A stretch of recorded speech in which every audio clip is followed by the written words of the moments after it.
Assalamu alaikum. Right, guys. So let us start the class. Today's topic is synchronous motor. Now remember, why do we call it a synchronous motor?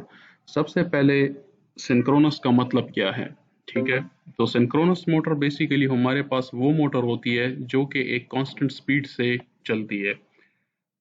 Constant speed के term के साथ हम एक और जुमला भी add करते हैं और उसको हम ये कहते हैं कि ये तब तक कांस्टेंट स्पीड के साथ चलेगी जब तक इसकी जो लोड लिमिटेशन है वो बरकरार रहे। दैट इज टू से, लेट अस से, अगर आपका मोटर डिज़ाइन है 10 केजी लोड उठाने के लिए, ठीक हो गया, और आपने उससे 10 केजी से ऊपर वेट डाल दिया, तो अब आपकी मोटर जो है सिंक्रोनस स्पीड के साथ नहीं चलेगी जबकि रुक जाएगी। ठीक हो गया। Now why does it happen, क्यों ऐसा होता है और हमारे पास सिंक्रोनस मोटर चलती कैसे है, ठीक है, इसके पीछे लॉजिक क्या है। और इसमें कहते तो हम इसको सिंक्रोनस मोटर है, लेकिन फिर भी इसमें कहीं ना कहीं पे इंडक्शन यूज़ होती है। क्यों यूज़ होती है तो वो अभी मैं आपके साथ डिस्कस करता हूँ। तो सिंस हम ऑनलाइन लेक्चर ले रहे हैं तो यहाँ पे मेरे पास 3D एनिमेशन ऑलरेडी बनी हुई है, तो ये आपको अंडरस्टैंड करने में बहुत आसानी दे देगी, क्योंकि पेपर में मेरे पास 2D प्लेन होगा और यहाँ पे मेरे पास 3D एनिमेशन होगी, तो आपको रोटेटिंग मैग्नेटिक फील्ड में और जो आर्मेचर की जो या शाफ्ट की जो फील्ड होगी तो वो समझने में आपको आसानी होगी। सबसे पहले इसमें आपने ये याद रखना है कि जो हमारे पास इंडक्शन मोटर है और जो सिंक्रोनस मोटर है, इन दोनों में डिफरेंस सबसे पहले याद रखना है। इंडक्शन मोटर को इंडक्शन मोटर इसीलिए नाम दिया गया है क्योंकि वो चलती है with the principle of induction. ठीक है। सिंक्रोनस मोटर जो है ये थोड़ी सी कॉम्प्लिकेटेड है, इसको हम start as a induction motor करते हैं, ठीक है, और चलती फिर ये एज अ सिंक्रोनस मोटर है। नाउ द कॉन्सेप्ट लाइज के इसको हम चलाते कैसे हैं एज एन इंडक्शन मोटर और फिर बाद में इसको कन्वर्ट कैसे करते हैं। ठीक हो गया, यहाँ तक जो मैंने अभी तक बताया ये क्लियर है? Yes sir. Okay, very good. तो इंडक्शन मोटर में हमारे पास क्या था कि जो उसकी जो रोटेटिंग शाफ्ट थी, इसको हम कभी भी बाहर से इलेक्ट्रिक सप्लाई नहीं देते। क्यों नहीं देते? इसलिए नहीं देते क्योंकि इंडक्शन मोटर ट्रांसफार्मर की तरह है, उसका हम सिर्फ स्टेटर जो कि हमारे पास प्राइमरी कॉइल है उसको एनर्जाइज कर देते हैं, and due to principle of induction secondary coil जो है, जो शाफ्ट है जिसके ऊपर वाइंडिंग की गई है, वो ट्रांसफार्मर की सेकेंडरी की तरह ऑटोमेटिकली एनर्जाइज हो जाती है due to the principle of induction, जिस तरह ट्रांसफार्मर में होता है। Now the problem here lies जी, स्क्रीन रिकॉर्डिंग तो शुरू है।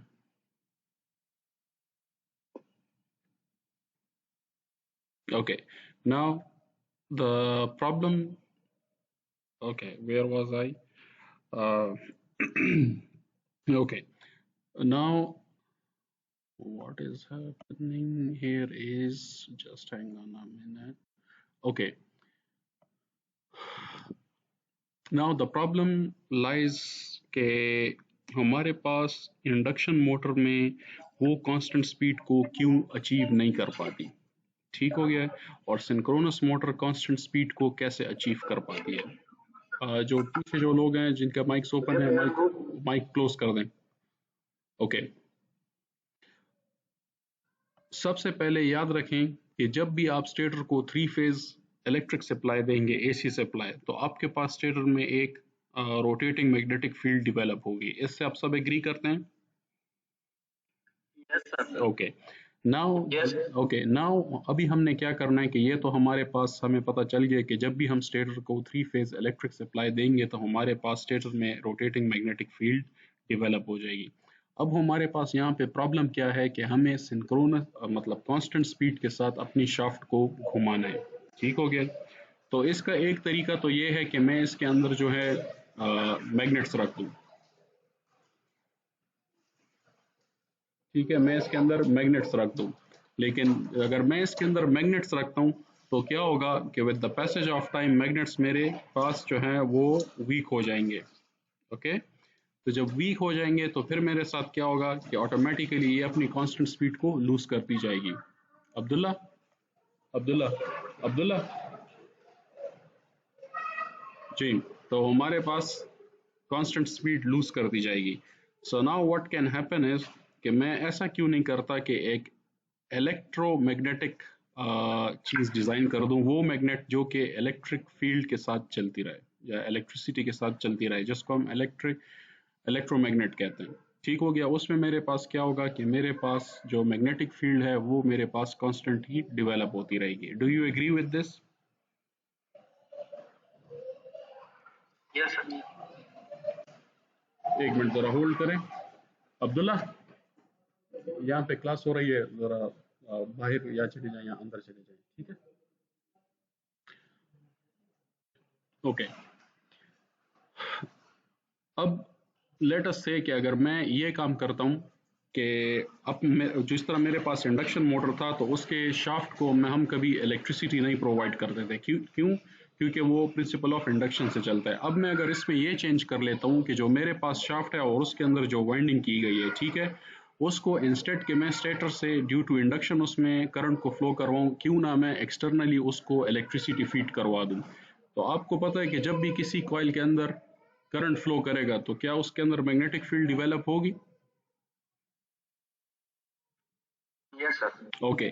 और अगर उसके अंदर डीसी सप्लाई चली जाए उसी कॉइल के अंदर तो क्या हमारे पास एक कांस्टेंट मैग्नेटिक फील्ड डेवलप होगी? सर सर कांस्टेंट होगी वो। जी, क्यों क्यों कांस्टेंट होगी? सर फ्रीक्वेंसी की वजह से कांस्टेंट होगी, क्योंकि डीसी में फ्रीक्वेंसी नहीं होगी। एग्जैक्टली तो वो जब प्लस आपके माइनस में नहीं पास होगी। डीसी में फ्रीक्वेंसी नहीं होती, ठीक है, तो दैट मीन्स कि आपका जो करंट है वो स्टेबल रहेगा। अगर आप 2 एम्पियर से उसको फीड करते जा रहे हैं तो उसमें 2 एम्पियर ही रहेगा थ्रू आउट द जो साइकिल आपने लिया होगा, ठीक है, तो वो 2 एम्पियर ही रहेगा। तो इसलिए आपकी जो मैग्नेटाइजेशन होगी वो कांस्टेंट रहेगी। अब क्या होगा कि लेट अस से इसको स्क्रीन के साथ देखते जाएं।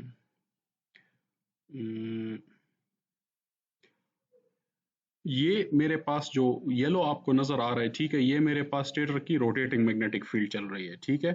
ये मेरे पास इस वक्त जो शाफ्ट है जिसके ऊपर वाइंडिंग की गई है, I am talking about this brown things, ठीक है। ये ऊपर वाली चीज को अभी भूल जाएं, इसको मत देखें, ये ब्राउन जो अंदर वाइंडिंग लगी है, ठीक है। अगर मैंने इसको जिस तरह भी आप लोगों ने बताया भी है कि अगर हम इसको डीसी सप्लाई दे दें तो हमारे पास यहाँ पे एक कांस्टेंट मैग्नेटिक फील्ड डेवलप कर जाएगी। अब क्या मैं ये कह सकता हूँ कि जो रोटेटिंग शाफ्ट है अगर इसके ऊपर मैग्नेटिक फील्ड डेवलप हो जाए तो जो पोल इसका होगा, लेट से नॉर्थ पोल होगा, तो वो स्टेटर के साउथ पोल के साथ लॉक हो जाएगा, या उसका स्टेटर का नॉर्थ पोल जो है वो शाफ्ट के साउथ पोल के साथ लॉक हो जाएगा, because the opposite poles attract each other. क्या मैं ये कह सकता हूँ? Yes sir. ठीक है। ये लॉक होगा। ठीक है, ओके। जब the opposite poles will attract each other, but on the other hand side what will happen कि जो हमारे पास ऑपोजिट पोल्स हैं वो अब एक दूसरे को रिपेल करना भी स्टार्ट कर देंगे। आप इस बात से एग्रीड है? Like north and north pole will repel each other and south pole will repel each other. Agreed? Yes sir. Okay. अभी इसमें हमारे पास जब दोनों action attraction and repulsion simultaneously आ गए हैं, ठीक है, तो इसका ये मतलब होगा कि कुछ टाइम के लिए अगर ऑपोजिट पोल्स आपस में फेस टू फेस हैं तो अट्रैक्शन होगी, और अगर सिमिलर पोल्स जो हैं सेम से फेस टू फेस हैं तो रिपल्जन होगी। तो हमारे पास टेक्निकली यहाँ पे जो ऑब्जर्वेशन आएगी तो वो ये आएगी कि या तो आपका शाफ्ट जो है ये वाइब्रेट करेगा, ठीक है, in the most cases you will see a sort of vibration in the shaft.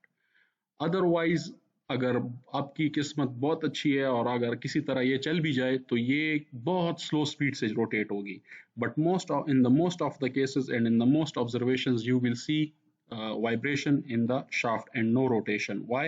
Because there is attraction and repulsion simultaneously going on one after another. ठीक हो गया?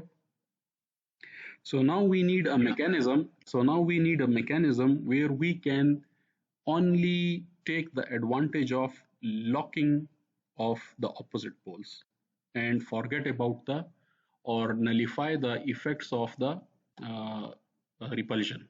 ठीक है? तो ये हम कैसे कर सकते हैं? हम क्या करते हैं कि जो हमारे पास जो जो ये शाफ्ट होता है जिसके ऊपर हमने वाइंडिंग की होती है, हम क्या करते हैं इसके ऊपर एक स्क्विरल केज वूंड डाल देते हैं, ठीक है। तो इससे क्या होता है आपके पास कि आपके, लेकिन इस स्क्विरल के जो हमने यहाँ पे जो वाइंडिंग की गई होगी, ये ऊपर जो इसके ऊपर होगी, this will be exactly the same as we do it in induction motor. ठीक हो गया? Yes sir. Let me repeat it. आपने सिंक्रोनस मोटर के ऊपर तो वाइंडिंग कर दी, ठीक है, स्टेटर के ऊपर भी आपने वाइंडिंग कर दी, आपने शाफ्ट के ऊपर भी वाइंडिंग कर दी, और जो शाफ्ट के ऊपर जो आपने वाइंडिंग की है उसको आपने डीसी सप्लाई से एनर्जाइज भी कर दिया है। अब जब डीसी सप्लाई से हमने एनर्जाइज कर दिया तो हमें ये तो पता चल गया कि डीसी की फ्रीक्वेंसी 0 है, तो इसमें कांस्टेंट मैग्नेटिक फील्ड डेवलप हो गई, ये बात भी ठीक है। अब मेरे पास मसला क्या है कि मेरे पास जो स्टेटर की जो फील्ड है वो रोटेटिंग मैग्नेटिक फील्ड है। तो अब क्या होगा कि जो मेरे पास शाफ्ट के ऊपर जो नॉर्थ और साउथ पोल डेवलप्ड हैं, तो उसमें क्या होगा कि अट्रैक्शन और रिपल्जन दोनों का इफेक्ट आएगा। जब अट्रैक्शन और रिपल्जन दोनों का इफेक्ट आएगा, सो व्हाट विल हैपन कि मेरा शाफ्ट जो है या तो वो वाइब्रेट करेगा, और अगर बहुत if I am very lucky, so if even if it starts rotating, तो ये बहुत स्लो स्पीड में रोटेट करेगा। So now I need a drive mechanism where what I can do is कि मैं सिर्फ फोर्स ऑफ अट्रैक्शन से फायदा उठाऊं और फोर्स ऑफ रिपल्जन को या तो नलीफाई कर दूं, और या ऐसा मैं इसके साथ मैकेनिज्म कर दूं कि मेरे पास किसी तरीके से जो पोल्स हैं वो एक दूसरे में लॉक हो जाए, बस नॉर्थ साउथ के साथ जोड़ा रहे और साउथ पोल जो है वो नॉर्थ के पास जुड़ा रहे और इसमें इंटरलॉकिंग खत्म ना हो। ठीक है, तो मैं क्या करता हूँ इसके साथ एक बहुत क्लेवर एक तरीका यहाँ पे किया जाता है, इंटेलिजेंट टेक्निक यहाँ पे अप्लाई की जाती है कि जो इंडक्शन मोटर की जो वाइंडिंग होती है, जो यूजुअली स्क्विरल केज वाइंडिंग होती है, वही इस मोटर के ऊपर दोबारा कर दी जाती है, जो शाफ्ट है इसके ऊपर दोबारा डाल दी जाती है। तो हम करते क्या है कि इंस्टेड के हम मोटर को as a synchronous motor start करें, हम क्या करते हैं कि मोटर को as an induction motor start कर देते हैं। मतलब दैट इज टू से कि इसको हम एक धक्का स्टार्ट टाइप मोटर बना देते हैं, लाइक एक्स्ट्रा आपको इसको एक धक्का देना पड़ता है। ठीक है, जिस तरह आपके पास पुरानी गाड़ी होती है वो स्टार्ट नहीं होती, तो आप क्या करते हैं कि आप उसको एक धक्का लगाते हैं और उसको इंजन बाय फोर्स स्टार्ट कर देते हैं। ठीक हो गया? Yes sir. Okay, so what's जी हैपन? Excuse me sir. जी जी जी जी, पूछें पूछें, आवाज आ रही है आपकी। सर ये जो स्क्विरल केज बार्स होते हैं सर, इस पे सर ये वाइंडिंग के साथ, ये शाफ्ट पे जो वाइंडिंग होता है सर, ये इसके साथ शॉर्ट सर्किट होता है। नो बच्चा, अगर इसके साथ आपने शॉर्ट सर्किट कर दिया तो फिर तो इसमें डीसी सप्लाई चलना शुरू हो जाएगी। दूसरी बात यह है कि जिस वक्त हम इसको as an induction motor drive करेंगे तो अपने डीसी सप्लाई तो ओपन रखी होगी, ठीक है, तो जब आप इसको शॉर्ट सर्किट कर देंगे तो फिर तो हमारा पास वो इफेक्ट ही नहीं आएगा। सो जो स्क्विरल केज की जो वाइंडिंग है दिस इज सेपरेट, और जो सिंक्रोनस की वाइंडिंग है दिस इज सेपरेट, बट ये एक दूसरे के ऊपर की जाती है। तो आपको लग तो ये रहा है कि ये अटैच्ड है, but these are not attached electrically. ठीक है सर जी, और एक दूसरी बात सर, ये जो आरएमएफ के जितने पोल्स होते हैं सर, ये रोटेटिंग मैग्नेटिक फील्ड सर, जी जी स्टेटर वाइंडिंग में जी जी। सर, तो ये पोल जो रोटर में जो पोल्स होते हैं इसके इक्वल हो गए या नहीं? No, it will not be equal to them. How can you make it equal to it? There is a reason. Stator में नंबर ऑफ टर्न्स, कॉपर की जो डायमीटर है, जो वायर की डायमीटर है, ठीक है, जिसको आप थिकनेस कहते हैं, उसमें नंबर ऑफ टर्न्स, उसमें जो करंट ड्राइव उसको कर रहा है और उसमें जो वोल्टेज ड्राइव कर रहा है, these all entities are different. ठीक है, सो यू कैन नेवर से कि आपके पास जो रोटेटिंग शाफ्ट है इसके ऊपर जो मैग्नेटिक फील्ड है और स्टेटर की जो मैग्नेटिक फील्ड है this is equal, this is never equal. सिर्फ एक कम भी हो सकती है, एक ज्यादा भी हो सकती है, और तो होता सिर्फ इसमें क्या है कि आपने सिर्फ नॉर्थ पोल और साउथ पोल को डेवलप करना होता है कि आपके पास मैग्नेटिक फील्ड की इफेक्ट आना शुरू हो जाए। सर मतलब ये लाजमी नहीं है कि पोल्स मतलब बराबर हमें चाहिए रोटर पे और स्टेटर में? पोल्स आप कह रहे हैं कि नंबर ऑफ पोल की ताकत आप पूछ रहे हैं कि आप नंबर ऑफ पोल्स का पूछ रहे हैं? सर मैं नंबर ऑफ पोल्स पूछ रहा हूँ सर, मतलब ये रोटर पे नंबर नो ऑफ पोल्स और नो स्टेटर पे ये नो इक्वल हो गए नो या नहीं नो। है इसमें? जिस तरह आपके पास 4 पोल मोटर होता है, तो क्या आप ये कह सकते हैं कि मेरे पास शाफ्ट के ऊपर भी 4 पोल्स हैं? This is never possible. आपको ये भी पता होगा कि अक्सर आपकी कॉइल जब जल जाती है, ठीक है, आपकी कॉइल कभी कभी जल जाती है, आपने देखा है? मोटर की, घर में आप जब जो पानी की मोटर होती है, कॉयल आपकी जल जाती है, आपको यस सर। स्मेल भी आती है, ठीक है, लेकिन इंसुलेशन आपके सारी जल जाती है, लेकिन उसमें कुछ कॉयल काम कर रहे होते हैं, कुछ कॉयल आप काम नहीं कर रहे होते, बट आपने पूरा मोटर रिवाइंड कराना होता है, because you are at the risk कि बाकी कॉइल्स भी खराब हो जाएंगे। यस सर इसी तरह। ठीक है, और स्पेशली आपको ये भी पता है कि थ्री फेज में तो बिल्कुल इसलिए हो सकता है क्योंकि आपने देखा है कि थ्री फेज के हमेशा सेपरेट कॉइल्स होती हैं, उसमें एक ही कॉइल तो नहीं होती। So partly you can agree with the where the case is single phase motor, क्योंकि उसमें एक ही फेज है, ठीक है, तो एक ही वाइंडिंग आपने डाली होती है। But in case where we are studying three phase motors, तो वहां पे तो आपको हमें बायोलॉजिकली पता है कि हमारे पास तीन फेज है, तो we have number of different independent coils. अगर आप उसको एक दूसरे में आपस में शॉर्ट सर्किट कर देते हैं, तो वहां पे तो आपको क्या कहते हैं वो एक धमाका सा हो जाएगा, सारी शॉर्ट सर्किटिंग हो जाएगी। तो सर ये जो मतलब वायर होती है इसमें अपनी इंसुलेशन होती है। जी बिल्कुल, इसके ऊपर ये गोल्डन कलर का जो वार्निश होता है, गोल्डन होता है, ब्राउन भी होता है, ठीक है, मैंने तो ये दो कलर देखे होंगे, गोल्डन भी देखा है और ब्राउन भी देखा है, and this is called varnish. Yes sir. और अगर आपने कहीं पे मोटर की वाइंडिंग होती हुई देखी होगी, तो आप देखते हैं जब उसको वाइंड किया जाता है और जहाँ पे वो बॉक्स में कनेक्शन दिए जाते हैं, तो वहाँ पे आप देख लें फिर लोकली जो यहाँ पे हम कहते हैं उसको जो उर्दू में रेगमाल भी कहते हैं, पश्तो में भी उसको रेगमाल कहते हैं, इंग्लिश में उसको सैंड पेपर कहा जाता है, तो सैंड पेपर से उसका वार्निश हटा दिया जाता है और अंदर से आपको कुछ ऐसे सिल्वर या गोल्डन सी वायर नजर आना शुरू हो जाती है, फिर आप उस पर कनेक्शन करते यस सर सिंगल फेज का काम सीखा हुआ है क्या ये सारा। हैं, ठीक है। But anyway, this is a very good question regarding the number of poles. But you can, it depends upon your design. आप इसको increase भी कर सकते हैं और आप इसको decrease भी कर सकते हैं. This is not constant. जब मशीन डिजाइन हो जाती है देन इट इज कांस्टेंट, फिर आप उसको नहीं चेंज कर पाते, but before design you can design any number of poles which you want. Yes, one more thing, मैंने ये भी देखा है कि अक्सर लोग सेकंड हैंड में पुरानी बड़ी मोटर ले लेते हैं, ठीक है, और फिर उसका क्या करते हैं, उसके नंबर ऑफ कॉइल्स को रिड्यूस कर देते हैं। अगर आप देखना चाहते हैं तो शायद मेरे पास यहाँ पे एक मोटर पड़ी भी होगी, पिछले बैच में कुछ लड़के एक मोटर मेरे पास लाए थे जो कि बड़ी मोटर थी, but they required a smaller motor, but उनको स्मॉल मोटर मिल नहीं रही थी। So what they did was कि उन्होंने बड़ी मोटर खरीदी, लेकिन उसके नंबर ऑफ कॉइल्स को रिड्यूस कर दिया था बाद में। तो technically you can do anything, but you should not be doing it, because आपकी मोटर एक स्पेसिफिक नंबर ऑफ पोल्स के लिए डिज़ाइन की गई होती है, स्पेसिफिक वाइंडिंग के लिए डिज़ाइन की गई होती है, या स्पेसिफिक स्पेसिफिकेशंस के लिए डिज़ाइन की गई होती है। बट सिंस हम यहाँ पे टेस्टिंग करते हैं, तो हम यहाँ पे कुछ भी कर सकते हैं, लेकिन commercially we can not do it.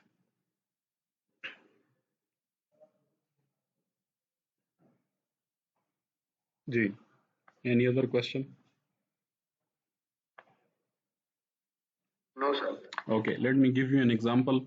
आपने देखा होगा कि आपके पास जो सीलिंग फैन होती है, उसमें हम क्या करते हैं, अक्सर हम क्या करते हैं घर में कि पंखा स्लो चल रहा है, गर्मी ज्यादा है, तो हम कैपेसिटर की रेटिंग को ज्यादा कर देते हैं, बड़ा कैपेसिटर लगा देते हैं।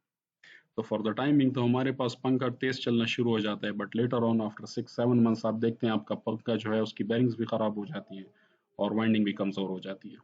ऐसा ही है, ठीक है। So we should not be changing the specific or the specifications of the motor, क्योंकि मोटर जो डिज़ाइन हुई होती है उसके ऊपर सारे टेस्ट किए गए होते हैं, एक स्पेसिफिक कंडीशन के लिए वो डिज़ाइन की गई होती है। So technically you should not be changing the specification of a already designed motor, but yes you can design a motor of your specifications keeping in view the safety parameters. ठीक हो गया? Yes Okay, so we strayed a little from our topic. What was the point I was discussing? The last one regarding the synchronous motor. Hmm, okay, so we are done with the sir. interlocking. ठीक है? Okay, so what will happen now here is, yes, this equation आप लोगों ने जो इस class में जितने भी लोग हैं सबका बैकग्राउंड डिप्लोमा वाला है या कोई एफएससी वाला बंदा भी है इसमें? सर यही वाले बहुत हैं। ओके मैं पैसिव वाला हूँ। ओके सर, ओके ठीक है, बस मैं सिर्फ एक चीज पूछ रहा था इसलिए मैंने ये पूछा क्वेश्चन। वो लोग जो जिन्होंने DAE किया होगा वो तो इस इक्वेशन से अच्छी तरह वाकिफ होंगे, NS is equal to 120F/P, ठीक है, that synchronous yes speed is sir. Equal to 120 into the frequency divided by the poles. However, for the people coming from the FSC background, उन्होंने ये इक्वेशन नहीं देखी होगी, तो अभी वो देख रहे होंगे। सो रिमेंबर गाइस कि आपके पास जो सिंक्रोनस स्पीड की इक्वेशन है वो बराबर होती है NS is equal to 120F/P, और ये इसके बराबर क्यों होती है ये मैं आपको लास्ट लेक्चर में इसका इक्वेशन प्रूफ कराऊंगा कि y is NS equal to 120F/P, ठीक है। बट एट द मोमेंट इसको याद रखें क्योंकि यहाँ पे हम एक रिलेशन को अभी पढ़ेंगे। तो जैसा कि आप इस इक्वेशन को देख रहे हैं कि सिंक्रोनस स्पीड हमारे पास 120F/P के बराबर है। सो क्या मैं ये कह सकता हूँ कि 120 कांस्टेंट है, because this is a mathematical constant. Okay, अब मशीन के अंदर जो कॉइल्स लगी हुई हैं, ठीक है, वो एक स्पेसिफिक नंबर ऑफ पोल्स को प्रोड्यूस करेंगे, आप इसको भी मानते हैं? Okay, so that is to say कि अगर मेरे पास एक सिंक्रोनस मशीन डिजाइन होके आ जाती है तो मैं ना उसका कांस्टेंट चेंज कर सकता हूँ विच इज 120, ठीक है, और ना मैं उसके नंबर ऑफ पोल्स को चेंज कर सकता हूँ क्योंकि वो मशीन के अंदर स्पेसिफिक नंबर ऑफ कॉइल्स डाली गई हैं, ठीक है। मेरे पास यहाँ पे कौन सा पैरामीटर रह जाता है जिसको मैं छेड़ सकता हूँ और उसके साथ उसकी सिंक्रोनस स्पीड को छेड़ सकता हूँ, that is the frequency of the supplied voltage, ठीक है। Yes, sir. So remember, whenever you want to, and these two parameters are directly proportional to each other, that is to say कि आप जितनी frequency को बढ़ाएंगे आपकी motor की speed बढ़ती जाएगी, अगर आप फ्रीक्वेंसी को कम करेंगे आपकी मोटर की स्पीड कम होती जाएगी, ठीक है। So in an interview, if ever you are asked that what is the technique that we can use to increase, decrease, or maybe change the speed of a synchronous motor, so your answer should be directly on the frequency. This is the primary thing we can do with the synchronous motor to increase and decrease in the speed. Yes. और हम इसको कैसे करते हैं, हमारे पास frequency converters होते हैं या हमारे पास फ्रीक्वेंसी चेंज के कुछ स्पेसिफिक इक्विपमेंट होता है जिसकी वजह से हम इसको चेंज कर देते हैं। Yes. So if there is any question, you can ask me now. I think I left nothing जो कि इस चीज में डिस्कस की गई है और यहाँ पे मैंने आपको डिस्कस नहीं करवाई। जी, any question? No, sir. Okay, very good. So this is the end of the lecture. मैं जो अभी रिकॉर्डिंग जो लेक्चर रिकॉर्ड हो गया है इसको मैं भी YouTube के ऊपर भी डाल देता हूँ, ठीक है। Now one thing keep in mind, in the coming lecture I will be coming lecture में हम मैथमेटिकल इक्वेशन डिराइव करेंगे कि NS is equal to 120F/P कैसे होती है, ठीक है। बट मे बी उस इक्वेशन को डिराइव करने से पहले मैं एक छोटा सा क्विज ले लूँ। So whatever we have studied till now you need to review everything, ठीक है। तो मे बी कमिंग वीक के बाद जो कमिंग वीक है शायद उसमें हम ये इक्वेशन डिराइव कर लें, और या जो है कमिंग वीक में हम इसको डिराइव कर लेंगे डिपेंडिंग की सिचुएशन क्या होती है, ठीक है। बट आपको सिर्फ बता दूं ताकि आप कुछ स्टडी कर सकें, तो मैं पहले से इसलिए टॉपिक अनाउंस कर देता हूं ताकि आप स्टडी कर सकें।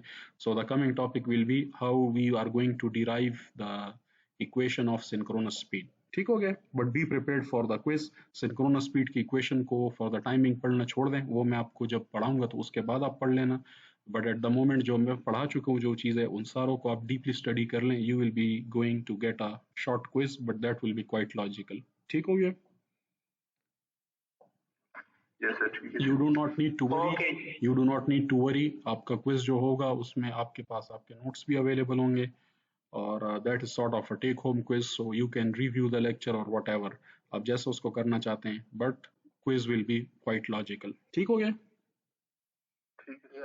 Okay, any question? No, no, okay जी, थैंक यू जी, okay, good bye, have a nice day, take care.